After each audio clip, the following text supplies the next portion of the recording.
চাঁপাইনবাবগঞ্জ সীমান্তে বিএসএফের কাঁটাতারের বেড়া তৈরিকে কেন্দ্র করে এখনও থমথমে পরিস্থিতি বিরাজ করছে। এ নিয়ে সতর্ক অবস্থানে আছে বিজিবি।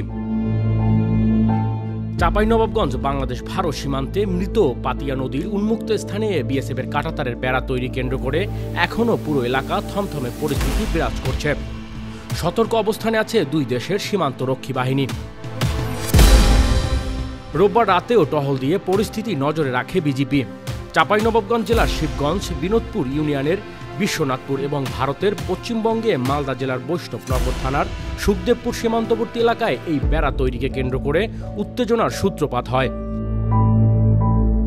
তবে সোমবার ভোর রাতে সাতক্ষীরার ভোমরা সীমান্তে সাউন্ডগানের 4 রাউন্ড ফাঁকা গুলি ছুড়েছে ভারতীয় সীমান্তরক্ষী বাহিনী বিএসএফ। ঘোচাডাঙ্গা সীমান্তের শিবতলা এলাকায় এ ঘটনা ঘটে। এর প্রেক্ষিতে সীমান্ত এলাকায় বাড়তি সতর্ক অবস্থান ও সীমান্তের টহল জোরদার করেছে BGB. Desk report, metro TV.